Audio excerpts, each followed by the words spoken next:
സദാശിവസമാരംഭാം ശങ്കരാചാര്യമധ്യമാം അസ്മദാചാര്യപര്യന്താ വന്ദേ ഗുരുപരമ്പരാ. പ്രിയ കുടുംബാംഗങ്ങളെ, കഴിഞ്ഞ ഒരു പ്രഭാഷണം, അതിൻ്റെ കമൻറ്റ് ബോക്സിൽ ഒരു ചോദ്യം വന്നു. എന്താണെന്ന് വെച്ചാൽ, നമ്മൾക്ക് ക്ഷേത്രത്തിൻ്റെ അരികിൽ വീട് വെക്കുമ്പോൾ എന്തെങ്കിലും ദോഷമുണ്ടോ എന്നാണ് ചോദ്യം.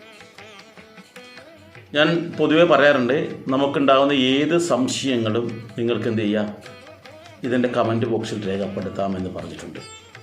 അപ്പോൾ നമ്മുടെ പ്രഭാഷണം കേട്ട ഒരു നല്ലൊരു വ്യക്തി അവരുടെ സംശയം അവിടെ എഴുതിയിട്ടു. ഞാൻ ശ്രദ്ധിക്കില്ലേ എന്ന് കരുതിയിട്ട് എൻ്റെ വാട്സപ്പ് നമ്പർ ഇത് വീഡിയോയിൽ എപ്പോഴും കാണുമല്ലോ, അപ്പോൾ ആ വാട്സപ്പ് നമ്പറിലും വോയിസ് ആയിട്ട് ഇടുകയും ചെയ്തു. എന്തോ ആവട്ടെ, അപ്പോൾ ഒരാളുടെ സംശയം നമുക്കറിയാമെങ്കിൽ പറഞ്ഞു കൊടുക്കുന്നത് നല്ലതാണല്ലോ. ഇത്തരത്തിലുള്ള സംശയങ്ങൾ മറ്റു പലർക്കും ഉണ്ടാവുമല്ലോ. ക്ഷേത്രത്തിൻ്റെ സമീപത്ത് വീട് വെക്കാൻ പാടുണ്ടോ എന്ന് ചോദിച്ചു കഴിഞ്ഞാൽ, ക്ഷേത്രത്തിൻ്റെ സമീപത്ത് വേണ്ട, അല്പം വിട്ട് വെക്കുന്നതുകൊണ്ട് വലിയ ദോഷമൊന്നുമില്ല. പല ആൾക്കാരും പറയും ക്ഷേത്രത്തിൻ്റെ സമീപത്ത് പാടില്ല എന്ന് പറയാം. എന്നാൽ ഞാൻ പറയുന്നത്, ക്ഷേത്രത്തിൻ്റെ വളരെ അടുത്ത് വെക്കാതിരിക്കുന്നത് നല്ലത്. എന്നാൽ നിശ്ചിത അകലത്തിൽ വീട് വെക്കുന്നത് ഉത്തമമാണ്. എന്നാൽ ചില ക്ഷേത്രങ്ങളുടെ ഇന്ന ഭാഗത്ത് വീട് വെച്ച ദോഷമാണ് എന്നൊരു കാര്യം വളരെയേറെ ശ്രദ്ധിക്കണം. നമ്മൾ ഒരു ക്ഷേത്രത്തിൻ്റെ സമീപത്ത് വീട് വെക്കുമ്പോൾ ഉണ്ടാകുന്ന ഗുണങ്ങൾ എന്തൊക്കെയാണെന്ന് അറിയാം. പ്രധാനമായിട്ടും ഈ ക്ഷേത്രത്തിലേക്ക് തൊഴാൻ വരുന്ന ആൾക്കാർ നല്ല ഈശ്വര വിശ്വാസമുള്ള ആൾക്കാരായിരിക്കും. ആ ക്ഷേത്രത്തിലേക്ക് വരുന്ന അവസരത്തിൽ അവരുടെ മനസ്സ് നല്ല ഭക്തി നിർമ്മലമായിരിക്കും. അപ്പോൾ അങ്ങനെയുള്ള ആൾക്കാരായിട്ട് നിരന്തരം നമുക്ക് സമ്പർക്കത്തിൽ ഏർപ്പെടാൻ പറ്റും. മുല്ലപ്പൂമ്പൊടി ഏറ്റുകിടക്കും കല്ലിനുമുണ്ടാം സൗരഭ്യം എന്ന് പറഞ്ഞ പോലെ, ഇവരോട് നമ്മൾ സംസാരിക്കുകയും കൂടിപ്പിരങ്ങുകയൊക്കെ ചെയ്യുമ്പോൾ അവരുടേതായിട്ടുള്ള ആ പോസിറ്റീവ് എനർജി ഉണ്ടല്ലോ, അത് നമുക്ക് കിട്ടും. അത് നമ്മുടെ മനസ്സിനും ശരീരത്തിനും വളരെയേറെ ഗുണം ചെയ്യും എന്നർത്ഥം.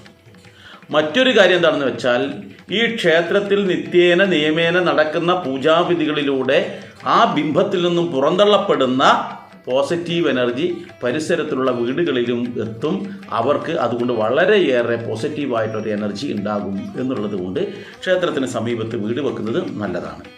എന്നാൽ ചില ക്ഷേത്രങ്ങളുടെ ചില ഭാഗങ്ങൾ പ്രത്യേകം ശ്രദ്ധിക്കണം.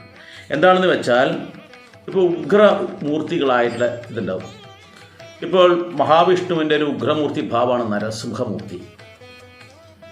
ശിവഭഗവാന്റെ തന്നെ ചിലപ്പോൾ കോപാന്തകനായിട്ട് നല്ല ഇതായിട്ടുള്ള ഒരു ഭാവം ഉണ്ടാവും. അപ്പോൾ അങ്ങനെ ഉഗ്രമൂർത്തിയായിരിക്കും. ഉദാഹരണം ഭദ്രകാളി സൗമ്യഭാവമുണ്ട്, രൗദ്രഭാവമുണ്ട്. ദുർഗ സൗമ്യഭാവമുണ്ട്, രൗദ്രഭാവമുണ്ട്. അപ്പോൾ ആ ദേവതയുടെ പ്രാധാന്യം നോക്കണം. അത് ഉഗ്രമൂർത്തിയാണെങ്കിൽ ആ ദേവതയുടെ നേരെ മുൻഭാഗത്ത് ഒരിക്കലും വീട് വെക്കരുത്. അതുപോലെ ആ ക്ഷേത്രത്തിൻ്റെ വലതുഭാഗത്തും വീട് വെക്കരുത്. ഇതാണ് നമ്മൾ മെയിനായിട്ട് ശ്രദ്ധിക്കേണ്ടത്. നേരെ മുൻഭാഗത്ത് വീട് വെക്കാൻ പാടില്ല, ആ ക്ഷേത്രത്തിൻ്റെ വലതുഭാഗത്ത് വീട് വെക്കരുത്. ഈ രണ്ട് കാര്യങ്ങൾ നമ്മൾ പുറകിൽ വീട് വെക്കാം, ഇടതുവശത്തും വീട് വെക്കാം, മറ്റ് രണ്ട് ഭാഗത്തും വീട് വെക്കാതെ ശ്രദ്ധിക്കുക. ഇനി അതല്ല, സാധാരണ ക്ഷേത്രങ്ങളുടെ സൗമ്യമൂർത്തിയാണെന്ന് വെച്ചിട്ട്, ഇപ്പോൾ കൃഷ്ണനുണ്ട്, ശ്രീരാമൻ്റെ ക്ഷേത്രങ്ങളുണ്ട്, ശ്രീകൃഷ്ണൻ്റെ ഉണ്ട്, അതുപോലെ തന്നെ ദേവിമാരുടെ ക്ഷേത്രങ്ങളുണ്ട്, സുബ്രഹ്മണ്യൻ്റെ ക്ഷേത്രങ്ങളുണ്ട്. സുബ്രഹ്മണ്യൻ്റെ രൗദ്രമൂർത്തിയായിട്ടുണ്ടെങ്കിൽ പറ്റില്ലേ. അതുപോലെ തന്നെ വിഷ്ണുവിൻ്റെത്, അങ്ങനെയുള്ള കുറേ ക്ഷേത്രങ്ങളുണ്ടല്ലോ. ഇങ്ങനെയുള്ള ക്ഷേത്രങ്ങളാണെങ്കിൽ ആ ക്ഷേത്രത്തിൻ്റെ മുന്നിൽ വീട് വെക്കുന്നുണ്ട് ഒരു ദോഷവുമില്ല. അതുപോലെ തന്നെ വലതുഭാഗത്തും വീട് വെക്കാം. എന്നാൽ ഇങ്ങനെയുള്ള ക്ഷേത്രങ്ങളുടെ പുറകിലുള്ള വീട്ടുകാർക്കും ഇടതുവശത്ത് വീടുണ്ടെങ്കിൽ അവർക്കും പലതരത്തിലുള്ള അനിഷ്ട സംഭവങ്ങളുണ്ടാകും, അരിഷ്ടതകളുണ്ടാകും. അത് വളരെ കൃത്യമായിട്ട് നമ്മൾ പഠിക്കണം, മനസ്സിലാക്കണം. ഏത് ക്ഷേത്രത്തിൻ്റെയായാലും ക്ഷേത്രത്തിൻ്റെ മുഖം എങ്ങോട്ടോ ആയിക്കോട്ടെ, ഈ ഒരു കാര്യം നമ്മൾ വളരെ ഇതിലൊക്കെ സയൻറ്റിഫിക്കായിട്ട് ഒരുപാട് കാര്യങ്ങളുണ്ട്.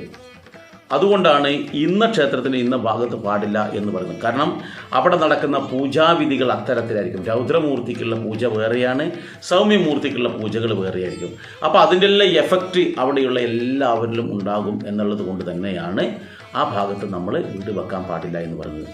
എന്നാൽ ഈ ക്ഷേത്രത്തിൻ്റെ ചുറ്റും വീട് വെക്കുമ്പോൾ ഏത് ഭാഗത്ത് വീട് വെച്ചു എന്നല്ല, ആ വെക്കുന്ന അവസരത്തിൽ പ്രധാനമായി ചിന്തിക്കേണ്ട കാര്യം ഈ ക്ഷേത്രത്തിൻ്റെ താഴികക്കുടത്തിനേക്കാൾ ഉയരത്തിൽ വീട് വരാൻ പാടില്ല. ഒന്നുകൂടി പറഞ്ഞാൽ കൊടിമരത്തേക്കാൾ ഉയരത്തിൽ ഒരു കാരണവശാലും വീട് വെക്കരുത്. എന്താ സംഭവം? ദൈവകോപമൊന്നുമല്ല. നമ്മൾ പറയാം അത് എന്തൊക്കെ സംഭവിച്ചു പോയി നിൽക്കട്ടെ ആ വീട്ടിൽ, എന്നാൽ പറയാം അത് ദൈവം കോപിച്ചിട്ടെന്ന്. ദൈവം കോപിക്കൊന്നുമില്ലേ. ഇവിടെ സംഭവിക്കുന്നത് എന്താണെന്ന് വെച്ചാൽ അതെല്ലാം ശാസ്ത്രീയമായിട്ടുള്ള കാര്യങ്ങളാണ്. ഈ കൊടിമരം എന്ന് പറയുന്നത് ക്ഷേത്രത്തിൻ്റെ നേരെ മുൻഭാഗത്തുണ്ടാകും.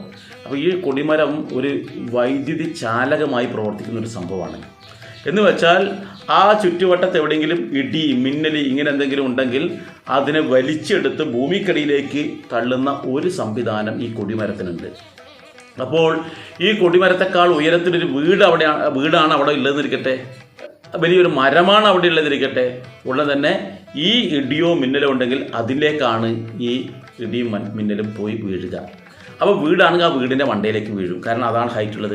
അപ്പോൾ ഹൈറ്റുള്ള ഈ മിന്നൽ ചാലകമായി പ്രവർത്തിക്കുന്ന ഈ സാധനം അവിടെ ഉണ്ടെങ്കിൽ അത് അതിനെ വലിച്ചിട്ട് നമ്മുടെ വീടുകൾക്ക് സംരക്ഷണം നൽകുമെന്നുള്ളത് കൊണ്ടാണ് ക്ഷേത്രത്തിന് പരിസരത്ത് വീട് വെക്കുന്ന ആൾക്കാർ ഈ മിന്നൽ ചാലകം നമ്മൾ നോക്കിയിട്ട് അതിൻ്റെ ഹൈറ്റിന് മുകളിലേക്ക് വരാത്ത വിധത്തിൽ വീട് വെക്കണമെന്ന് പറയുന്നത്.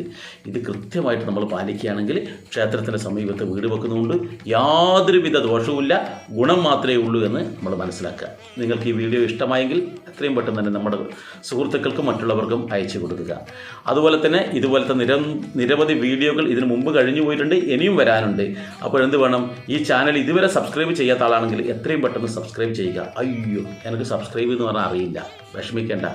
ഇതിന് തൊട്ട് താഴെ സബ്സ്ക്രൈബ് എന്ന് ഇംഗ്ലീഷിൽ എഴുതിയിട്ടുണ്ട്. നോക്കുക, ആ സ്ക്രീൻ കാണുന്നില്ല, എൻ്റെ ഇത് കാണുന്നില്ല, അതിന് തൊട്ട് താഴെ അവിടെ തൊട്ട് കൊടുക്കുക.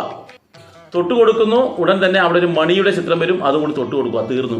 ഇനി നിങ്ങൾ ചെയ്യേണ്ട, ഒരു തവണയേ ചെയ്യണ്ടു. മാത്രവുമല്ല, നിങ്ങൾക്ക് ഈ വീഡിയോ ഇഷ്ടപ്പെട്ടു, നിങ്ങൾക്ക് എന്തെങ്കിലും അഭിപ്രായം ഉണ്ടെങ്കിൽ അവിടെ എഴുതാം. അഭിപ്രായങ്ങൾ ആ കമൻറ്റ് എഴുതിയിട്ടുണ്ട് തൊട്ട് താഴെ, ആ കമൻറ്റിലാണ് എഴുതേണ്ടത്. ഇനിയല്ല, നിങ്ങൾക്ക് ഇതുപോലെയുള്ള എന്തെങ്കിലും സംശയങ്ങൾ വരുന്നുണ്ടോ, ഉടൻ തന്നെ ആ താഴെയുള്ള കമൻറ്റ് ബോക്സിൽ എഴുതുക.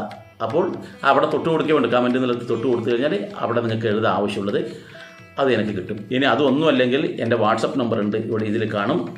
ആ വാട്സപ്പ് നമ്പറിൽ നിങ്ങൾ മെസ്സേജ് അയക്കുക. വോയിസ് ആയിട്ടാൽ അത്രയും നല്ലത്. സ്വയം ഒന്ന് പരിചയപ്പെടുത്തണം, മറക്കരുത്. അപ്പോൾ അത്തരത്തിലിടാം. അപ്പോൾ ഇങ്ങനെയുള്ള സംശയങ്ങൾക്കെല്ലാം മറുപടിയായിട്ട് നമുക്ക് ഒന്നുകിൽ നിങ്ങളെ ഞാൻ വിളിച്ചിട്ട് പറയും, അതല്ല എങ്കിൽ എന്ത് ചെയ്യും, ഇതുപോലെ വീഡിയോ ആയിട്ട് ഞാൻ കൊണ്ടുവരും. ഏതായാലും മറ്റൊരു വീഡിയോയുമായി നമുക്ക് മറ്റൊരു അവസരത്തിൽ വരാം. എല്ലാവർക്കും നന്ദി, നമസ്കാരം.